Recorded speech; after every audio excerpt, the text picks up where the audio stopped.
20ನೇ ಪ್ರಶಸ್ತಿ ಮೇಲೆ ಕಣ್ಣಿಟ್ಟು 11 ವರ್ಷಗಳ ಬಳಿಕ ಫೈನಲ್ಗೇರಿದ ಕರ್ನಾಟಕ ತಂಡ ಕೊನೆಗೂ ರಣಜಿ ಟ್ರೋಫಿಯಲ್ಲಿ ಸೋಲನ್ನು ಕಂಡಿದೆ.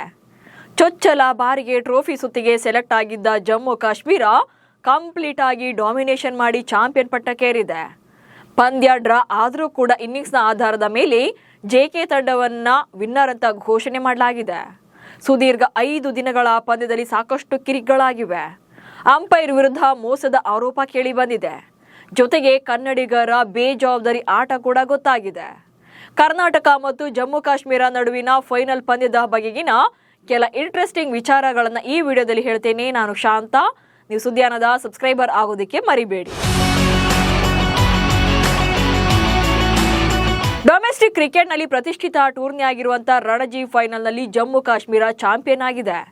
ಕರ್ನಾಟಕ ಫೈನಲ್ನಲ್ಲಿ ಇದ್ದಿದ್ರಿಂದ ಹಾಗೆ ಕರ್ನಾಟಕದಲ್ಲೇ ಪಂದ್ಯ ನಡೀತಾ ಇದ್ದಿದ್ರಿಂದ ಈ ಪಂದ್ಯ ಕನ್ನಡಿಗರಿಗೆ ತುಂಬಾನೇ ಸ್ಪೆಷಲ್ ಆಗಿತ್ತು. ಆದರೆ ಬ್ಯಾಡ್ ಲಕ್ ಏನಂದ್ರೆ ಯಾವುದು ಕೂಡ ಅಂದುಕೊಂಡಂತೆ ಆಗಲಿಲ್ಲ. ಫೆಬ್ರವರಿ 24ರಿಂದ ಆರಂಭವಾಗಿದ್ದಂಥ ಈ ಪಂದ್ಯದಲ್ಲಿ ಟಾಸ್ ಗೆದ್ದಂಥ ಜೆಕೆ ತಂಡ ಮೊದಲಿಗೆ ಬ್ಯಾಟಿಂಗ್ ಅನ್ನು ಆಯ್ಕೆ ಮಾಡಿಕೊಳ್ಳುತ್ತೆ. ಹಾಗೆ ಮೊದಲ ಇನ್ನಿಂಗ್ಸ್ನಲ್ಲಿ ಬರೋಬ್ಬರಿ 584 ರನ್ಗಳನ್ನ ಪೇರಿಸಿದ್ರು. ಆಲ್ಮೋಸ್ಟ್ 2.5 ದಿನ ಬ್ಯಾಟಿಂಗ್ ಮಾಡಿದ್ರು. ಆದರೆ ಕರ್ನಾಟಕ ತಂಡ 293 ರನ್ಗಳಿಗೆ ಆಲ್ಔಟ್ ಆಗಿತ್ತು. ಮೊದಲ ಇನ್ನಿಂಗ್ಸ್ನಲ್ಲಿ ಬಿಗ್ ಲೀಡ್ ಇದ್ರೂ ಕೂಡ ಫಾಲೋ ಆನ್ ಅನ್ನ ಹೇರದಂತ ಜಮ್ಮು ಕಾಶ್ಮೀರ ಮತ್ತೆ ಬ್ಯಾಟಿಂಗ್ ಅನ್ನು ಆರಂಭ ಮಾಡಿತ್ತು.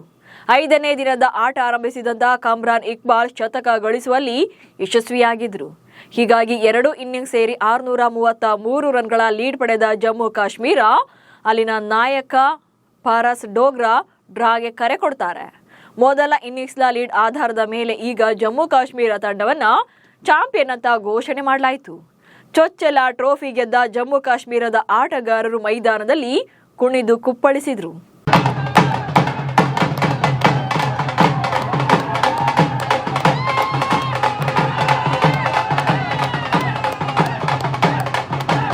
ಇನ್ನು ಆರಂಭದಿಂದಲೂ ಕೂಡ ಈ ಪಂದ್ಯ ಭಾರಿ ಕುತೂಹಲ ಮೂಡಿಸಿತ್ತು. ಯಾಕಂದ್ರೆ ಜಮ್ಮು ಕಾಶ್ಮೀರ ತಂಡದ ಕೋಚ್ ಪಂದ್ಯದ ಆರಂಭಕ್ಕೂ ಮೊದಲೇ ಕರ್ನಾಟಕವನ್ನ ನಾವು ಅವ್ರ ಮನೆಗೆ ನುಗ್ಗಿ ಹೊಡಿತೀವಿ ಅಂದಿದ್ರು. ಈ ಬಗ್ಗೆ ಸಾಕಷ್ಟು ಟೀಕೆಗಳು ಕೇಳಿ ಬಂದಿದ್ವು. ಆನಂತರ ನಾಯಕ ಡೋಗ್ರಾ ಕರ್ನಾಟಕದ ಆಟಗಾರನಿಗೆ ಪಂದ್ಯದ ವೇಳೆಯೇ ಡಿಚ್ಚಿ ಹೊಡೆದು ದರ್ಪ ತೋರಿದ್ದ. ಆನಂತರ ವೈಶಾಖ್ ವಿಜಯ್ ಕುಮಾರ್ನನ್ನ ಕೆಣಕಿದ್ದ ಜಮ್ಮು ಬ್ಯಾಟರ್ ಇಕ್ಬಾಲ್ ಬೌಲಿಂಗ್ ಬರಲ್ವಾ, ಸ್ಪಿನ್ ಬೌಲರ್ ತರ ಬೌಲ್ ಮಾಡ್ತೀಯಲ್ಲ ಅಂತ ಟೀಸ್ ಮಾಡಿದ್ದ. ಹೀಗೆ ಪಂದ್ಯದುದ್ದಕ್ಕೂ ಕೂಡ ಸಾಕಷ್ಟು ಕಿರಿಕ್ಗಳಾಗಿದ್ವು.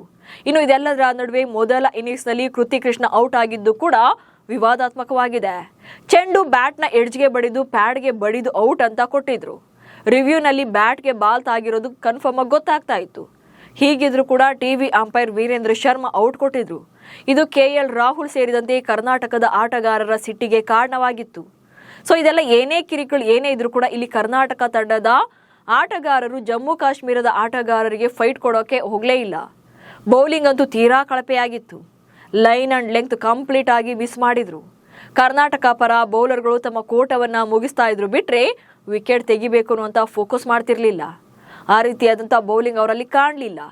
ಗೆಲ್ಲಲೇಬೇಕು ಎನ್ನುವಂತ ಜಿದ್ದಂತೂ ಚೂರು ಕಾಣಿಸ್ತಿರ್ಲಿಲ್ಲ. ಹೀಗಾಗಿ ಜಮ್ಮು ಕಾಶ್ಮೀರ ಗೆಲ್ಲೋದು ಕನ್ಫರ್ಮ್ ಆಗ್ತಾ ಇದ್ದಂತೆ ಜಮ್ಮು ಕಾಶ್ಮೀರದ ಮುಖ್ಯಮಂತ್ರಿ ಒಮರ್ ಅಬ್ದುಲ್ಲಾ ಕೂಡ ಕರ್ನಾಟಕಕ್ಕೆ ಬಂದು ಟೀಮ್ಗೆ ಜಾಯ್ನ್ ಆಗಿದ್ರು. ಜೊತೆಗೆ ವಿನ್ನಿಂಗ್ ಮೂಮೆಂಟ್ ನಲ್ಲಿ ಜೊತೆಗೆ ಇದ್ದು ಸೆಲೆಬ್ರೇಟ್ ಮಾಡಿದ್ರು.